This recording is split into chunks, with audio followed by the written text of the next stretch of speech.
this month's First Person podcast, I sat down with Chris, Will, and Justin, and we did our annual Game of the Year podcast. FPS traditionally doesn't do the usual sort of Game of the Year. We don't have an award for best story or best graphics or anything like that. Typically what we've done primarily has just been complained about Game of the Year as a format and of the commercialization and attempted legitimization of games as an art form. This year we decided to do something a little bit different. This year we made up our own categories and wanted to talk a bit more about what life as an academic researcher looks like when you do a Game of the Year. Hi, I'm Betsy Bray. You can find me on Twitter at Betsy Bray. Hi, I'm Chris Lawrence. You can find me on Twitter at QuipsLawrence. I'm Will Fast. You can find me on Twitter at Will Fast. I'm Justin Carpenter. You can find me on Twitter at Holy Communists. And as always, you can find everything FPS does on our Twitter and on our Facebook. Just search First Person Scholar, and on Twitter, we're at FPS Weekly. So, like I said, it's that time of year. We're going to do our annual Game of the Year stuff, but in true FPS fashion, we're not really going to do anything useful about it, I would say. We have a list of quality categories to discuss in a way that's a little bit different than what we've typically done for our annual podcasts. And then we'll go over our one true games. In true FPS fashion, our Game of the Year games are not typically ones that actually came out in 2017. Games are expensive. We're not made of time and money. So some of these are games that came out this year. Some of these are just games that we played this year. Either way, these are our categories. And we'll start off with Game That Made Me Rethink My Research. All right, well, I'm going to go first here because I've got like a single hand-scribbled page of hot content in front of me. Ready, folks. The game that made me rethink my research was probably The Legend of Zelda Breath of the Wild, which I was reluctant to put on this list in any capacity, but it counts for me here. Because after I played it, I thought it marked a transition in storytelling in Zelda from an emphasis on narrative to an emphasis on myth. And that's especially important for me in my research because I'm interested in the mythological affordances of games. Breath of the Wild had virtually no story. A lot of people complained about it, but it had the deepest mythological roots we've seen in the series so far, and it expressed that mythology in a bunch of ways that are unique to games. So for me, it was a really interesting play on that level. Yeah, And the worst dungeons. Oh, yeah.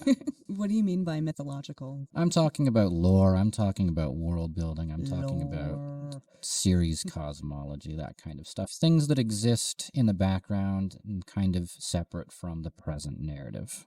How about you, Will? My game's not from 2017, but have to say, I guess, Assassin's Creed Syndicate, because it's what my entire dissertation is based on, roughly. It was just, a great game that kind of gave me my love of neo-Victorian fiction and TV shows, a way to tie that into game studies, finally. Yeah, I had to think about this one a little bit. It's hard because it's a game that I'm using both for quelling the tears The next of category. everything. Yeah, sorry. It's that. So you probably just skip me the next time because it's both. It's Bloodborne because I'm working on generative games, and in particular No Man's Sky, and the generative aspects of Bloodborne are just really interesting to me. And I saw a different example of something like that with the new Lord of the Rings title, Shadow of War. That game where the ending, slavery. You don't really realize, I guess this is spoilers, but you don't really realize the ending is happening, and then there's 6 hours of fairly random fighting and content, and then there's a cutscene. Woo! So seeing that, and then seeing Bloodborne, where the mythology is so heavily tied, and they just found a brand new monster that they knew it existed, but no one had seen before, and there's video footage of people going into these really cool chalice dungeons, and the replayability of that content is something that I think the designers of No Man's Sky could probably figure. I've heard they may have put that in there because the whole Shadows Die Twice thing. Yeah. I mean, what are the odds that no one's found it in 3 years? I don't know. It took how many years for people to find the one? There's a secret in Final Fantasy IX that people found 3 years ago. Sometimes things are just buried that deep. I knew this was going to come back to Final Fantasy IX in some capacity. Yeah. Okay, first of all. We both love it. Yeah. And they just remastered it. to wrap up this question, and speaking of Final Fantasy, because we can't go anywhere without me doing this to us, a game that made me rethink my research. I researched narrative structures in games, and Final Fantasy XII Zodiac Age came out this year, and it was interesting because looking at its fight structure and how it kind of lets you interact with the world but doesn't at the same time was really interesting, and I had thought I was going to use it as a case study in my dissertation, but I decided against it because it's not doing the sort of things that I remembered it doing, even in its remastered stage. Justin, and we're going to move on to our second category. This one's a little less dry than our research. Games that I played while crying over applications and missed deadlines. Justin, you said yours was Bloodborne. Yeah. Yeah, it really helps because there's a certain pace to the game, the way that you explore the worlds. It's like a clockwork puzzle. If you watch someone solve a Rubik's Cube, that's how I felt while I was playing some parts of the Souls series. And I really haven't played a lot of them, but I came to Bloodborne because I kind of want to play Neo, but I feel guilty playing a game inspired by the Souls series without really knowing the Souls series. Even though I've played Bloodborne is a game inspired by the Souls series. Exactly, and I've played Demon Souls, so I'm trying to transition from the slower, more shield-based like plotting, Right, to the faster pace. And dodge, parry. Neo's fast as hell, so I'm trying to ramp up with that. And I always had something that I could look at and improve, where in work it seemed like I wasn't able to do that. So there was like a grinding learning curve to that game that was really cool. And it has content for hours. Speaking of content for hours, go figure. A roguelike, Crypt of the Necrodancer Amplified was mine. I play that like at least an hour every day, and a lot longer on days I'm definitely supposed to be doing something else. But because it's endless, and sometimes it goes really well, sometimes it goes really poorly, but it's definitely not the end of the world when I do badly. When I lose, even if I've gotten really far or gotten farther than I typically do, I'm never really mad that I've messed it up, because that's just how those games are structured. You're gonna die constantly. There's only one way this can end, and it's not winning. So it's relaxing because I know I'm gonna fail, and that's fine. So it's a good way to kind of ignore work, because I'm just gonna go fail at something else instead. Yeah. Before we move on, can I make an honorable mention? Because I just thought of a game that's exactly that. Tumbleseed. Yeah. Is like the most relaxing game because there's no chance. It's just so hard. And so you'll get through half of it and it's really relaxing and peaceful and you're well stocked, and then you die. You die embarrassingly all the time. Yep. And you get used to it, and it actually ends up being kind of pleasant. Exactly. If you've seen or heard me play Necrodancer, I don't even react physically or verbally when I lose. I'm just like, okay, time to start over, and you'll just hear the sound go back to the first same level. Song over and over and over.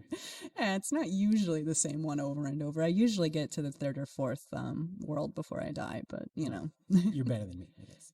Shrug. I'll jump in with another rhythm-based game, I guess, for crying over proposals. Give It Up 2 for Android. Yeah. So basically, your little ball that like bounces along these platforms, and you have to tap in rhythm with like a certain song. The songs will change. Give It Up 2, they've added levels, so you can stay on the bottom level, you can go up to the middle level, which is a bit harder, or the top level. If you fall off the top level, you'll just keep playing on the middle level. You won't die necessarily.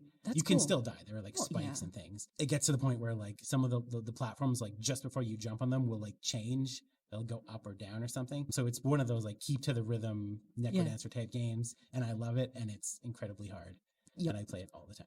So if we're still talking about that grad student dread, I mean, I've got that in spades. At the same time, I've never been able to muster myself to give an altogether shit about things like grants, applications, important professionalization opportunities that ensure I can continue to keep doing this line of work.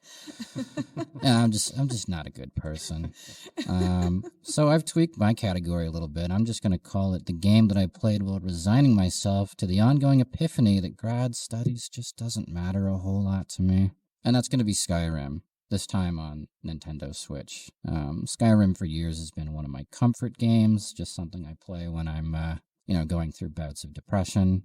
And when it came out on Switch, I was a chud and bought it again at full price for the third time at retail. Regrets. I fucked my life. But yet I've managed to rack up another 100 hours on it. and on Switch alone, and the game only came out in November. So it's helped me through a late fall and winter that's been difficult in a lot of ways as an upper year student. And I definitely dig all the screenshots I get. It's really cool to see them on Switch versus other forms of the game. I can't wait to play it on VR. I'm going to die. Along similar lines, I got another category for us here. Game that I was supposed to play for research, but never really got around to.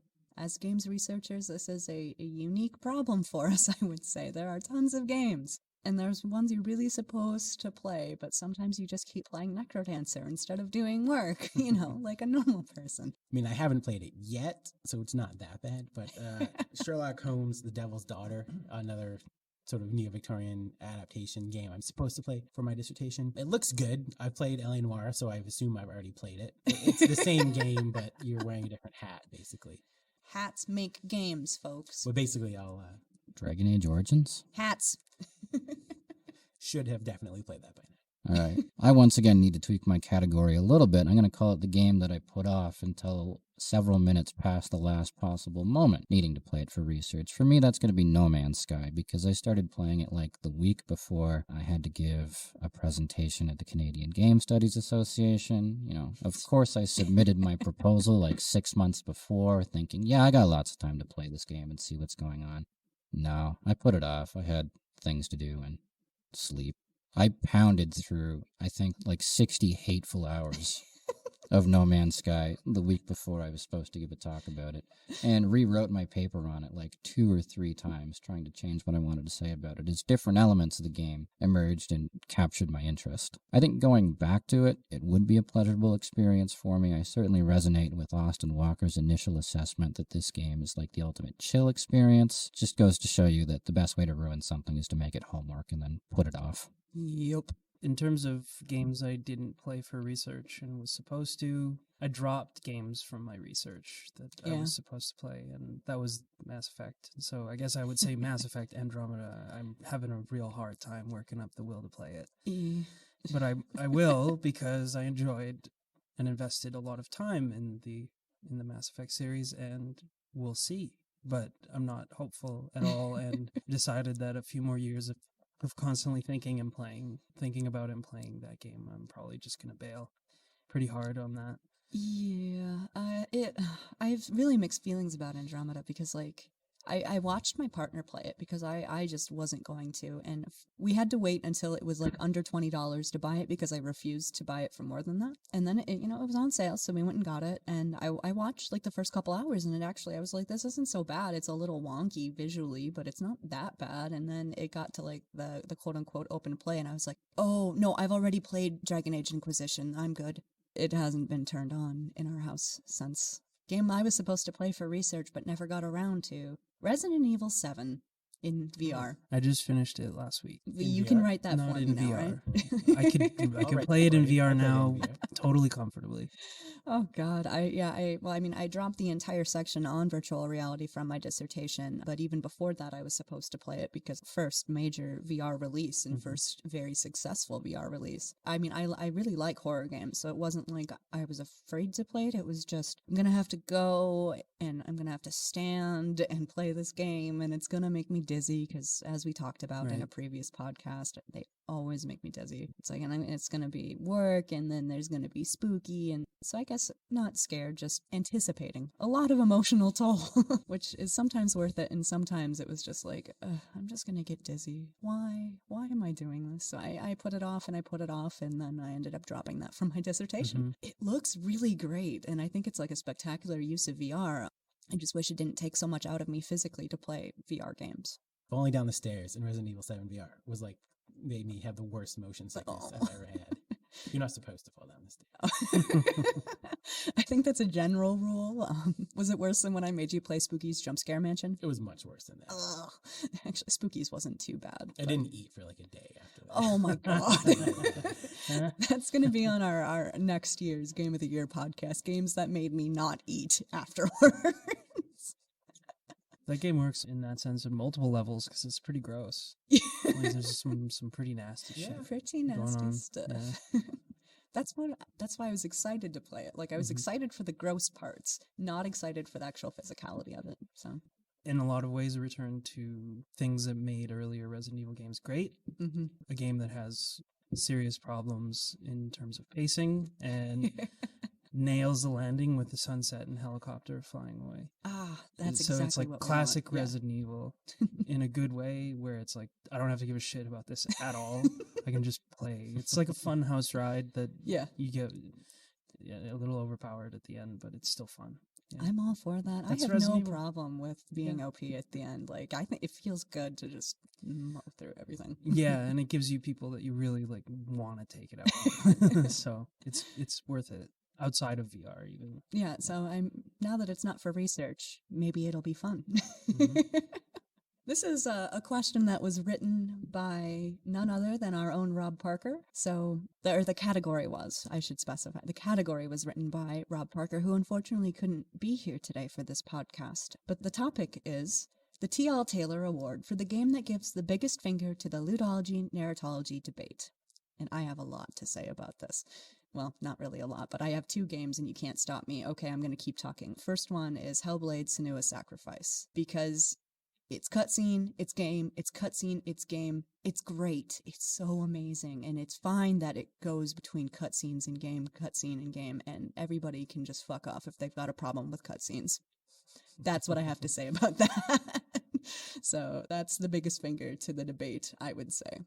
And before I give my second answer, I'm sure somebody else has things to say.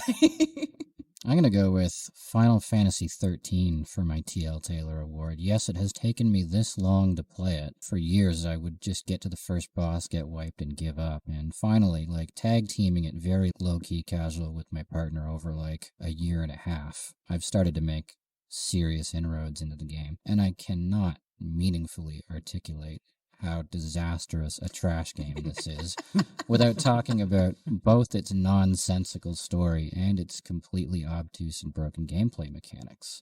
It's like both elements of the game take turns pissing me off in novel and interesting What ways is worse? It's hard to say. that keep me playing. So Final Fantasy XIII is my T.L. Taylor Award.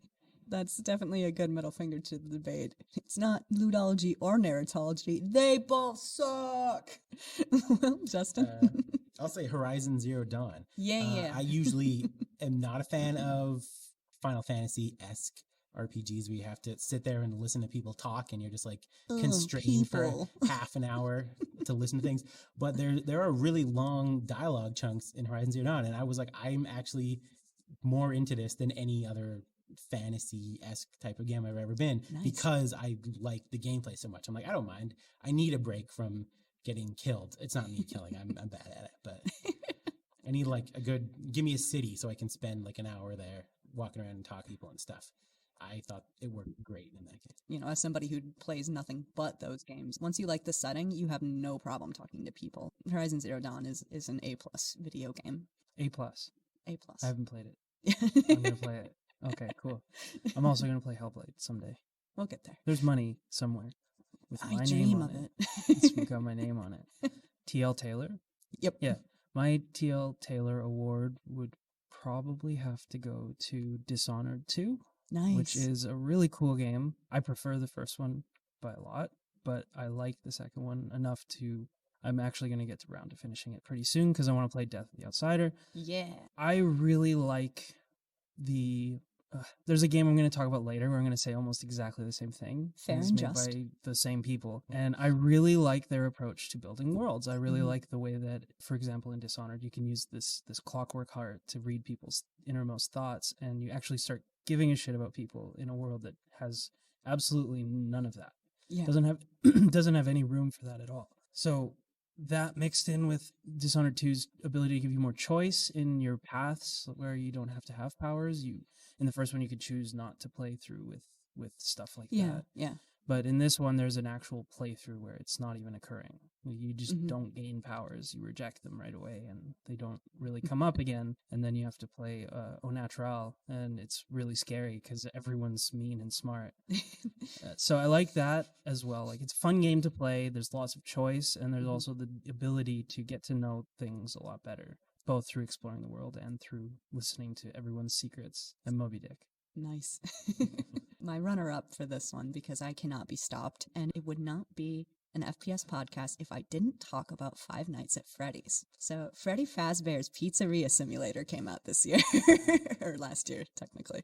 Oh my god, what in the hell is even going on anymore? I don't know, but it was fantastic. It's like part pizza throwing, part pizzeria tycoon, part horrible jump scares, part, I would almost go so far as near torture simulator, like the parts where you're sitting in the chair and they're like, listen and stare at this horrible thing, and you're just like, oh god, no, I don't want to.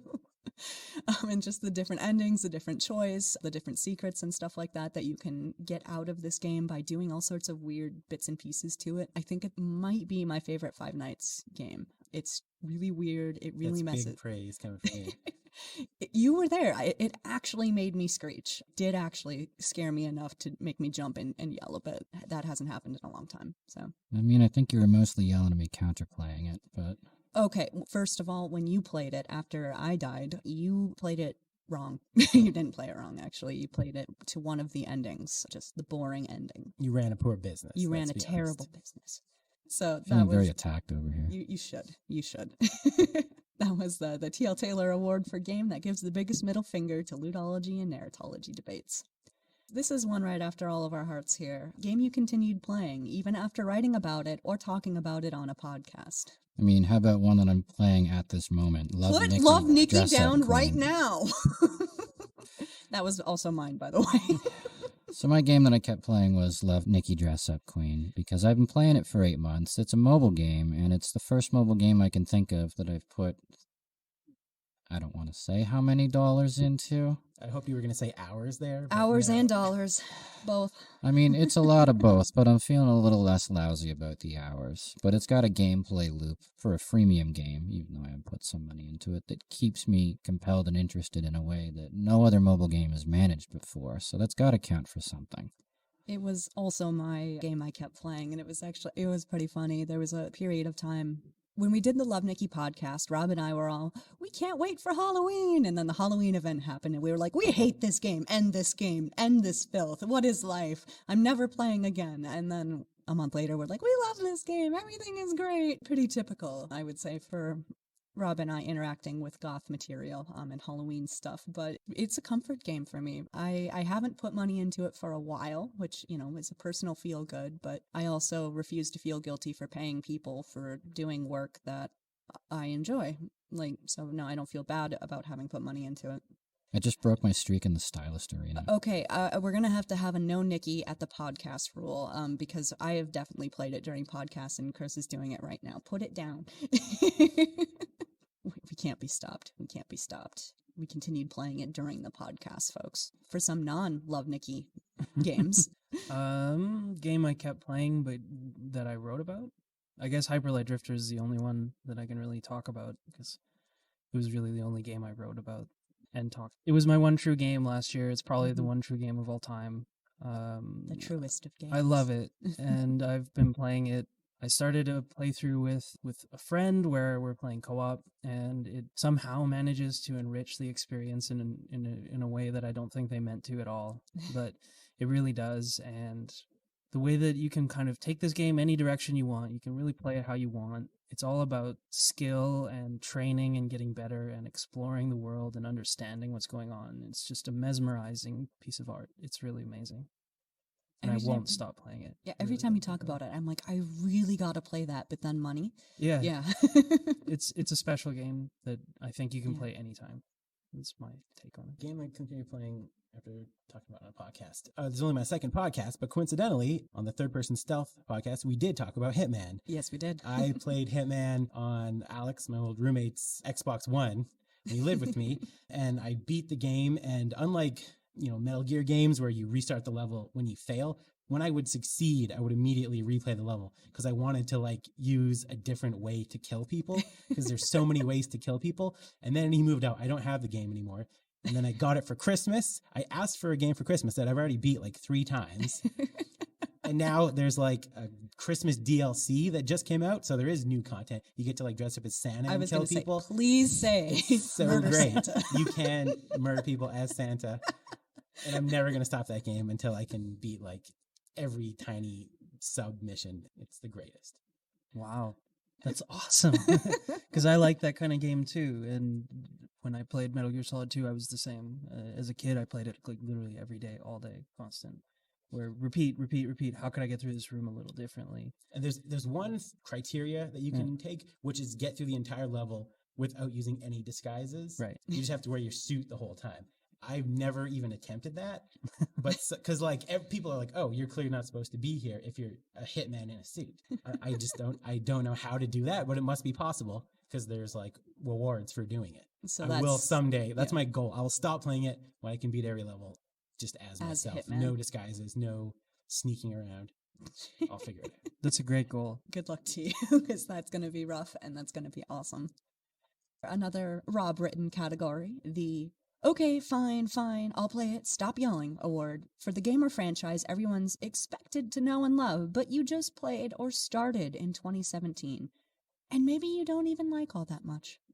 Oh yeah, it's embarrassment time, folks. Do I have to start us off with the same Christmas thing I always morning, I stayed here for Christmas, so I had nothing to do. Girlfriend's at work, and I got a $25 gift card for PSN. And I was like, well, let's see what I can get for $25. The BioShock trilogy is $26. And I was like, why not? So I spent like 3 days in a row playing the first BioShock game. I don't know if I'm going to finish it or play the other two, unless anyone can convince me to. I don't get it. What's the big deal with BioShock? Listening, folks, you should see the look on Jason, the podcast producer's face. He's in actual literal pain. No, I understand. I want you to. I want to be proven wrong here, but I don't see the big deal. You're talking to somebody who's written 3 book chapters and an article on BioShock, so like. So you should know what's good about it. Infinite's all right. Because I'm the only human being in FPS and probably the whole Games Institute and all of Waterloo who has not played a Zelda game for more than an hour. I'm not going to tell you, oh, you really got to give it a chance. You got to play it. You'll love it, because, man, I get that all the time. And it's just not been a thing. I have tried my hardest this year. Sorry, are you comparing the Zelda series to BioShock? See, here we go. Okay, it begins. Travesty. The shame. Jason's dying again. Look what we've done. I did start playing the original on the NES Classic, and that's actually been going okay, as long as people aren't watching me play and telling me I'm doing it wrong, because, y'all, I'm just trying to learn, all right? Like, let me play the game. Any other shame moments here? The closest one I can think of, and I'm not sure this one really even counts, is Diablo 3 for me, because I was a huge Diablo 2 fan back in the day, but after that I became kind of a lapsed player and didn't get into the scene for like, how long has this game been out? 5-6 years? I'm in actual This pain is the now. best category. Yeah. I'm shook. I screwed around with it a bit on console when it came out, but that's not really the same experience, right? So eventually when the Darkening of Tristram event happened last January, and I do believe it is happening again now. Yes. I finally got into it, played with some veterans, some FPS friends, Betsy and Rob, both of whom had to basically drag me from level to level. I did. As I built up like a rudimentary competency with this game that I really wanted to get into, but I was just so much worse at it than everyone else that it was just like a demoralizing, embarrassing experience, but also a lot of fun. Folks, when I wrote that commentary for Chris for FPS on the Darkening of Tristram and how much nostalgia and love I have for that game, there was a section that he made me cut that talked about dragging his ass through a dungeon he was incapable of doing. Anyways. Yeah, there's no editorial conflict there whatsoever. I'm pretty stubborn, so if I've made up my mind about something, I typically don't go back on it. Mm-hmm. So I'm just going to list some games I still haven't played and fucking come at me. Let's do it. I still haven't played any Overwatch at all, and I won't. Same. I haven't played... Well, actually, I don't really play their games, actually, almost at all. Blizzard in general. Pretty much, yeah. I respect I played League of Legends for a week and was so ass at it that realized really quickly I had to make up in terms of the skill divide that I was playing with people who were really good and they had played a lot. And I was like, yeah, there's better games for me. I still haven't played Pokemon Go even once. I am insulted. I haven't touched it. I watched my friend do a battle and was like, literally, no. The battles are terrible. That's not why I play that game. I play that game because I have to ride the bus and I need something to do. I haven't Get a Switch. Oi. I want to Switch. Maybe that's what this should have been. Like I want a Switch Which- section where yeah. we have a little bit of music playing. And we all just sing how we want Switches. That Anyways. battery life is not impressive on the Switch. You can get a God. pack. Oh, God. How long's your bus? Oh, wait. This was just sitting on a couch. Honestly. I also haven't played Skyrim. I've played Morrowind. It's enough.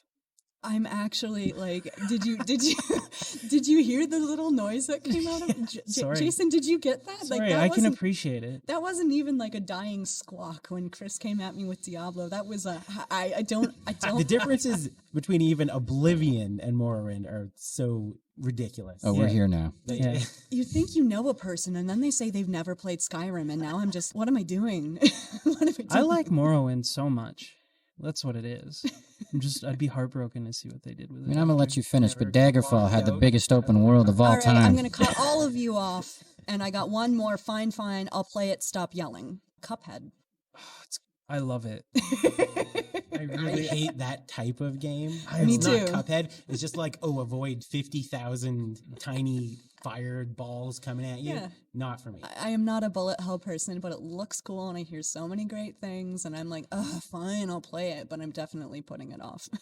I played it over the Christmas break, and I beat the first world on my dad's like half-ass computer because mine isn't good enough to play games at all. Aw. It was a great time. If you like that kind of animation, you can probably ignore how ridiculously hard and stupid it can be sometimes, where you're positive that something didn't touch you, but it did, and all that stuff that comes up. But when other people watch me, they're like, actually, you just drove right into stuff. And you're like, it's just there's so "No, much going no." on. So it's a taxing, difficult game, but it's really aesthetically, it's super cool. Yeah, it is. Like, I really like looking at it, but I've not been arsed to pick it up because I'm like, I have better things to do than just get pissed for hours in a row. The way that I would describe it best, I think, is that you could play this or Epic Mickey. Oh, boy. I'm laughing. Epic Mickey is like, I know, it should have see been that. good, right? I had to I talk wanted, about I this. desperately wanted Epic Mickey to be good, but all right. Here's another Rob Parker written category, and this one has Rob Parker written all over it. The Fuck Off Bogos, This Story is Good award for the game whose story you like the most in 2017. Sponsored by Ian Bogost and his extensive collection of pressure washers. I'm going to say people might argue that these aren't games, but Telltale Games Walking Dead Season 3, it's no Season 1, but it's a solid story. I'm finding it really entertaining. I'm like almost through it. Nice. It's great. Most like 80% of things Telltale Games does, really good stories. Mhm. Are they games? I think yes. Well, this is a safe place. Everything is a game. All right. So I'm going to give my Janet Murray says this is actually all reductive bullshit award to Yeah. Axiom Verge, which is a game I've been playing for 3 years now. But only in 2017 did I actually cross the finish line and finish the campaign in full. And it's not even a game with a huge emphasis on story. It's a Metroidvania, right? And those games are better known for background narratives, environmental storytelling, and of course the pew-pew, right? And Metroidvanias are one of my favorite genres, but they're not generally something I play for the story experience. So Axiom Verge surprised me with kind of these questions of identity and agency in a sci-fi setting, exploring doubt and dread in liminal spaces, whether it's life and death, being between careers, life stages, that kind of thing. And once again, as an upper year grad student who doesn't know what the fuck he's doing, that really resonated with me. And it's a game that I suspected from the beginning I was going to want to write on, and now that I've finished it, I'm certain that I have to write something in longer form about this game. So for me, that's my Janet Murray Award. Nice. Good stories, probably. I'm kind of stuck between two because I'm playing one right now, so I don't know where the story's going to go. That's fair game. But I've really enjoyed Prey, which is the game I was referring to earlier, which is, I think, Arcane Studios is involved in making it. Yeah. It's damn good. I'm sorry. It's really cool, and the atmosphere is awesome, and you pick up on a lot of the world through the story in that typical immersive sim kind of way. But the best story, in my opinion, this year was Pyre, and I realized how funny it is that I like Prey and Pyre in this same category. But they're totally different approaches to telling a story, but I think Pyre was a game that was missing on a lot of these end of year lists, and I get why there were frame rate problems, and it should have had a more open approach to multiplayer, because damn it, it's really fun to play, and it should be a game people play together all the time because it's really nice. But the story is the highlight, because it's an open-ended, choose your own adventure kind of thing, but it's tied to sports, and they really nail the idea of sports and narrative being a thing, because sports and narrative are forever intertwined, and they always will be, and that's why wrestling is popular. And it's the same in sports that I watch, like hockey or boxing. There's always a story that's really nice underneath that gets you motivated to care about these people, and then you're in control of saving their lives. In the game. The game. Not in hockey. So well, kind of. I mean, we're not. But but the thing that Pyre really gets is the team building in small scripted scenarios. You're excited for between phases when you're not playing the game. You're just traveling, and you get to know all these different people, and you have to make tough decisions. And it's a good story that you kind of build yourself. It's a different approach, a game-specific approach to stories that it really killed it.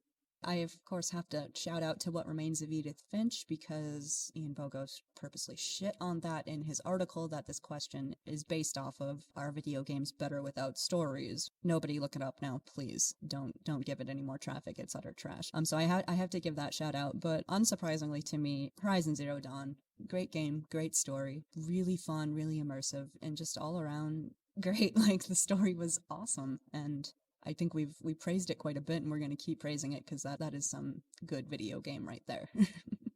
A game that hasn't come out yet, but everybody is already playing anyways.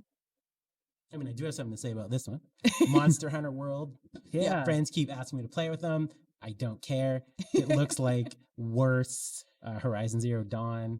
I'm sure it's fun, but like, stop inviting me to play with you. Not There's you. some serious jacques going on here. I'll play it maybe when it comes out. It's in beta, and people are like, "Oh, you got to play it. It's free in beta." And I was like, yeah. That's my thoughts on that game. I was going to say PlayerUnknown Battlegrounds. I can't believe that it's not formally out, because it's all I ever hear about, and it's like 90% of live streams, and I swear to God, it's like 90%. It's like of a live year streams. old at this point. Yeah, but I mean, like, it's already out there, and people love it, and yeah, it's got some problems, but it's doing some interesting things, and people love playing it, so awesome. It's not my kind of thing. I find that kind of game stressful. I don't like being hunted by millions of things, but that's just me. I'm gonna go with Caves of Cud. Oh my God. yeah.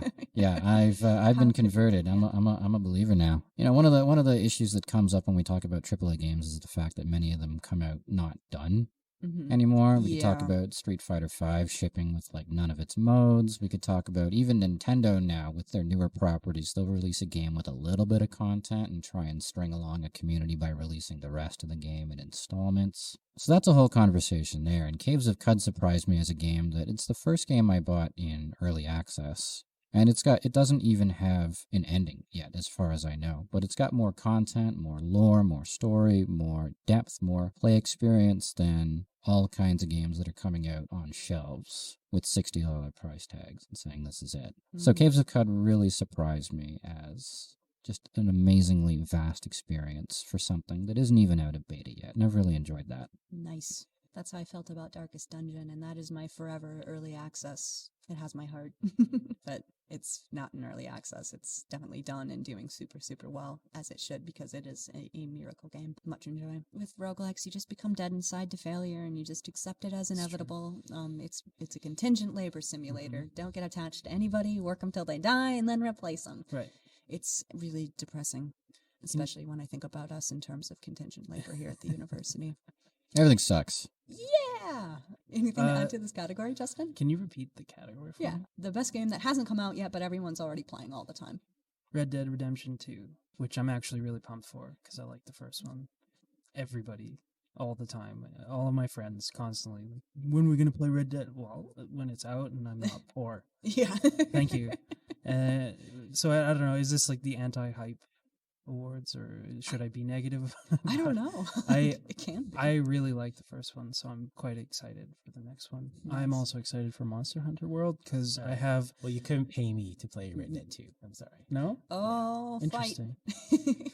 We're friends. We just have dissimilar tastes. That's Fight. good though. They're Well, fighting. no, you like Metal Gear. I like Hitman. I Okay, like okay. Assassin's Creed. Yeah, real stoked for Metal Gear Survive. Ooh, There's some sort of weird some game bro that thing should, going on right now. game that should never be released. The games that never should have been made. Yeah, Why is that not a category? it should be. Okay, yeah. Games that never should have been made in 2017. I need to do some more chest thumping and dominant shitting before we move on. Oh, we're not done broing. No, I'm just fucking Let's around. go. Rocket League for Switch did not need to exist. Ouch. I tried it. It's I would say every single installment of the story that should have been in Final Fantasy 15 that's come out in 2017 should have come out during 2016 when the game came out. I am still really salty that they didn't actually put the full story in there. And in addition, I'm just generally salty about episode Ignis because Ignis is the most important person in the world. So, yeah, should not exist. Any other thoughts about games that should not exist 2017? There's lots. There's lots, but I don't want to be so. No, we can shit on things because the next category is true. where we love on things. It's true. Something that shouldn't have existed. There's a game that I really just genuinely was looking forward to, and I really hated, and now I can't remember the name of it. It's a real problem. That was the biggest You've really hype, moved on. and then Yeah. It starts with an R. well, shit. Sort of like Hotline Miami. Shit. Anyway, yeah, it just couldn't have been that good. just keep that in there. You That's can't. great. You can't even Quality. No, content. I downloaded it thinking, okay, cool. I really enjoyed Hotline Miami, and it's Devolver, and everyone's excited about it. Holy crap! It was just dog shit. It was just negative and grumpy and really dirty and not pleasant whatsoever, and didn't earn it, and was really gross. Well, it's like a little kid got really mad and decided that existence is fucking pointless, and then after that made a game. Somehow had the motivation to make a game. I paid money for this shit. Don't play it. The game that starts with the letter R by Devolver that's like Hotline Miami. Still haven't remembered the fucking name. We'll get it in post. Yeah. It's really bad. Don't play it.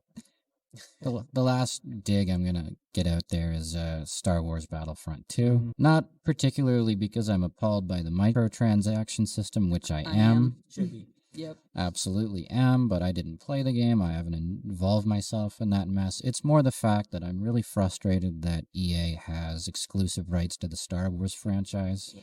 And the results are they're putting out like one shitty game every 2 years. Thanks, Disney. Yeah. Star Wars games have been my favorite licensed games since I was a kid. I've enjoyed the variety of experiences, even the bad ones, right? There was just so much out there that there were a lot of different things to play. And it's just unfortunate, I think, that we don't have that kind of diversity in Star Wars games anymore, which is a really weird, nerdy hill to die on. Everybody needs a pink Darth Vader, is all I have to say. Absolutely. about that.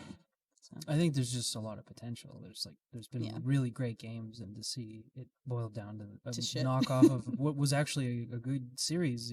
Yeah. They were originally like quite fun, and now it's just wah, wah. boring. Yeah, I like the first remade Battlefront Mhm. relaunch series. I just want other stuff to play. You know, I want another RPG. I want to see what that single player game that EA shut down was going to be. Our final category here. Your 2017 one true game. So this is the game that you enjoyed, was maybe a surprise, a game that kind of defined what gaming was for you this year. Your one true game, your OTG. Nier Automata is my OTG for 2017. It's basically The Last Jedi of video games. Come at me, fanboys. I'm a fight Let's you. hear this. I got Oh, the God. guidebooks. We'll tussle. And so he was buried in angry fanboys. Yeah, deal with it. But I just really appreciate the deconstruction going on in Yeah. that game. With genre, with games in general, with the themes that JRPGs so often build their entire stories around. I just really dig Nier Automata. And I haven't finished it yet in its entirety, but Who awesome. can finish it in its entirety, Chris? What, you have to play it like 8 times or something like that? I mean, I might. I mean, literally, if you want the whole game, you have to play it 7 or 8 times, literally. Yeah. That's part of the game. Yeah, Okay. Just making sure you knew that. I have to ruin it for you. I know. It was like that with the first Nier as well.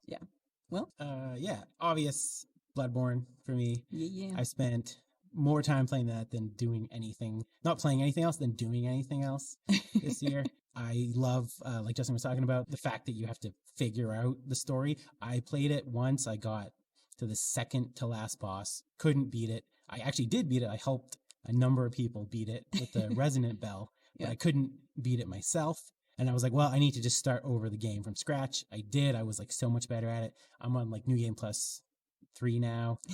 I just replayed it again because like I couldn't figure, I didn't want to just, go to the wikis and figure everything out. I kind of ended up having to a little bit. It's got great replayability for me. I love the little things I didn't even know you could do, like just kill all the hunters when you meet them and get their weapons. I'm finding out all kind of crazy stuff about the game. And it's like my third time through and I'm still like, whoa, I didn't even know you could go here. Nice.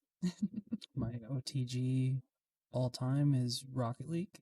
I play it all the time. It's a problem. It's impacted the way that I think of myself. It's impacted my research. I'm kidding. I really like it. I went up a division in like total. So now I'm higher ranked. I'm moving up in the world. I want to get it on the Switch so that I can practice all the time. Attaboy.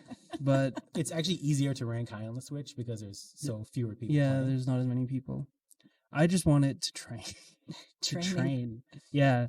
I have a friend who is studying something. It's statistics or something like that. And numbers so when he wasn't crunching numbers, he was playing Rocket League, and now he's really good. And he trained all the time. So now I have to catch up. And I have 1.5 goals per game average, and I win 53% of the time. And no, I'm just kidding. I'm kidding. I really like Rocket League because it's a game where everyone is thrown into some ridiculous circumstance where you're flying around in cars and you can happen to wrangle that beast and get really good. And when you have a good game of Rocket League, you're in the zone. Like for 8 straight minutes, you're cheering, you're yelling, you're getting frustrated at yourself. And then if you win, it's just incredible. It's a really cool game. I get angrier at Rocket League than Bloodborne. Really? Yeah. Oh, yeah. I never get upset at Rocket League unless it's a teammate. Well, that's what I'm talking about. Play with it's friends. Always you and Bloodborne. Play with friends. Play with friends. Or get ranked. I'm going to kind of cheat. I've got 2 here because one I haven't finished, but it came out this year, and one is the one that has kind of redefined my year for me. The one I haven't finished that came out this year is Doki Doki Literature Club. Yes! I love visual novels. I love interactive fiction. I love those sort of text-based games like that. And I really, really love psychological meta-horror. So this has been fun. I'm not going to spoil it any more than I did by saying it's a psychological horror game. I hope you like anime book clubs. But I've done some research and some work on games that break the fourth wall and sort of technological horror, meta-horror stuff. And this is a good game. I dig that stuff. And nothing more fun than, like I said, an anime book club. And then otherwise, technically it came out in 2016, but the Skyrim remaster changed a lot of things for me because it was the first time since Skyrim came out originally that I played it with no mods whatsoever, just a clean vanilla Skyrim, and I'm just baffled at what's there and what's not there, and just kind of rediscovering this world without all the stuff that I had added into it without even I run like 200 mods or something like that. I have no idea what's in there anymore, and I don't have anything like immersion breaking or game breaking or rule bending. I've just added a bunch of stuff, and seeing it like in its own sort of remastered but somehow simplified state, it just kind of made me fall in love with the game all over again. So can't help it. 2 total opposites. Horrifying anime book club. Nice, clean, simple, open world RPG. I think that's about all the time we've got here today. Thanks for listening, folks, and we'll see you next time. And they called it fucking Ruiner. And I can't get over it. It doesn't even have a Wikipedia page.